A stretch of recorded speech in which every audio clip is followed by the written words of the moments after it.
After losing back-to-back trap games to the Bucks without Giannis and the Pacers who were 0-5, the Warriors needed a W against the Suns on the first night of a back-to-back. Al Horford was out resting on the first night of this doubleheader, while Jimmy Butler was questionable with lower back soreness coming into this one. He'd suit up, but would have to leave at half. Steve Kerr said post-game against the Pacers that it felt like the Warriors had just gave away 2 outings, going on to say, "We have to be sharper," and that there's always tough nights during the season. This should not have been one of them. "We had the off day yesterday, we didn't shoot around today, we had plenty of rest." Curry was a -21 against the Pacers and said, "This is one of those look-in-the-mirror type games. There are parts of the game I made it too hard on all of us." Here's how the Warriors responded after those L's and statements. Pick and pop with Kuminga in post led to a Quentin 3 as QP was in the starting 5.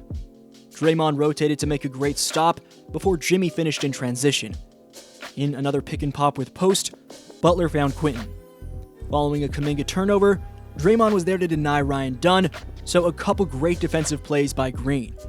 Steph got a clean step back to get on the board. Just like to start the game, Kuminga drew a couple defenders and kicked to post for the spot up, this time under duress of a Royce O'Neal closeout, who he shoots over. In a kick and relocate on the baseline, Curry mid-air kicked to Draymond and relocated, then got a nice little drop-off pass from Green, a patented connection that's been happening for over a decade. With third-year pros Trace and Pods checked in, Podziemski made a nice baseline drive for this reverse, while Trace changed a shot at the rim from Iguodaro on the other side. Moody hustled to follow up a Curry-blown layup. Third-year pro PNR results in a Brandon pull-up on the baseline. Trace protected the basket to force another miss. Moody came off a pin down to execute, as Moses was shooting 45.5% from distance coming into this one.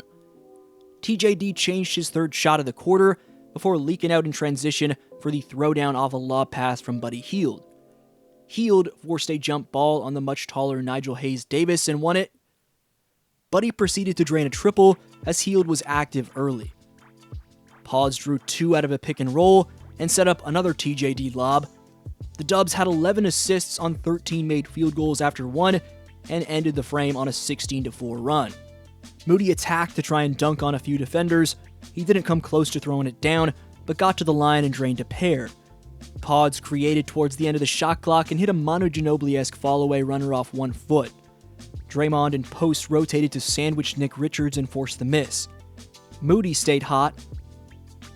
Post blocked Nick Richards for his second straight defensive stance.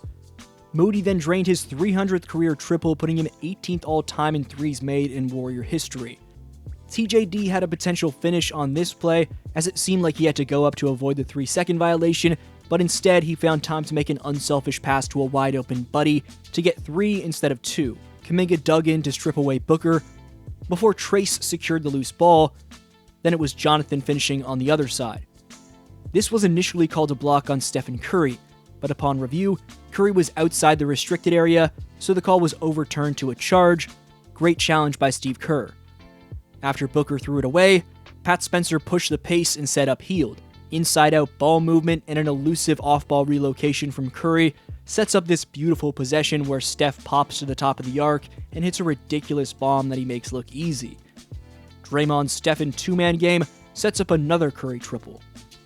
The Dubs had 20 dimes to just 5 turnovers entering the second half. Curry cut back door to receive a dime from Green. On a trailer 3 where he was left wide open, this was a layup for Curry. Steph proceeded to knock it away from Grayson Allen, as Steph's been the opposite of a defensive liability this season and for a large portion of his career. To bust the zone, Kuminga drained one from the top of the foul line on a fader. Post racked up this deflection to force the turnover, and then got a goaltending call after a nice post hook to show off his improved inside game. Stephen Curry exposed Mark Williams in space by getting the first step and floating inside. Off a Grayson Allen miss, Draymond had the wherewithal and passing ability to throw this outlet to Kuminga for the and one. Moody's POA shined bright on this play where he knocked it off Booker. Steph exposed another Phoenix big by putting Oso Iguodala on an island and going to work with a crossover plus an in-and-out move. Pods changed pace and stepped through for this nasty deuce. But the Dubs then hit their first bit of turbulence offensively for the game, as after this Booker triple, a once 25-point Warrior lead was cut to 12. Devin had 18 in the third frame. Goodwin cut it to 9 to make it a 16-2 Suns run. Lacrosse legend Pat Spencer had enough time to take a dribble on this wide-open triple. After this pass was too strong from Moody, the Dubs had 6 turnovers in the third quarter already, after committing just 5 in the first half. Moody funneled Gillespie to the paint, and TJD protected the basket. But to end the quarter, the Warriors had another brutal turnover, signifying what was a sloppy 12 minutes, and the Suns were within single digits. After a Grayson Allen hookup to Oso Ighodaro, this was suddenly a 7-point game. Here, the Warriors threw it away again, but thankfully, Draymond was able to find Moody in the corner, with Curry's gravity having an impact on the play. Curry got another switch onto a Suns big man and took Oso to the hole. Brandon Podziemski blitzed the passing lane and set up Moody for free throws, and Moses continued what was a stellar night off the pine. 2 defenders get caught on Draymond right here, setting up a Pods three-pointer. Pods would then get to the line, and Brandon would continue his stellar night off the pine. Brandon flew in between 2 defenders to snag the board, pushed the pace, and found Moody. Curry post pick and pop got the Dubs a key triple down the stretch. Draymond drew 2 as the ball handler, finding Pods in the pocket, who tosses an extremely high lob which Kuminga catches and throws down with one hand after some ridiculous hang time. In an 8-point game, Pods drew a critical charge. Steph defended Booker well in an ISO, and Pods grabbed the board, and the Dubs cruised from there. The Warriors answered the bell after Steve Kerr and Curry had big statements after consecutive losses.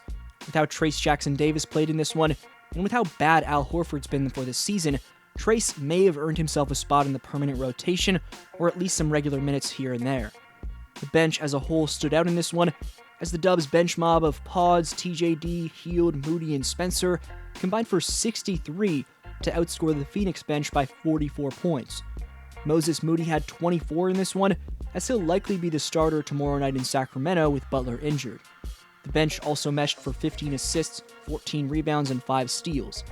Against the Bucks and Pacers, the Dubs were clearly unfocused, but this type of practical start-to-finish domination, aside from some third-quarter woes, can help get that focus back on track. They were locked in against the albeit undermanned Suns, who were missing Jalen Green and Dillon Brooks, as right off the bat, they got into their game plan to work it through Curry and Kuminga while executing with their ball and player movement.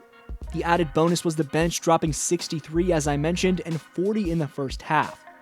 Meanwhile, in the starting 5, Post and Curry gave you 42, while Draymond dished out 8 dimes, which was a game high. The Dubs now get set to take on the Kings on the second night of a back-to-back. This was your boy D-Flow, and I'll see you next video.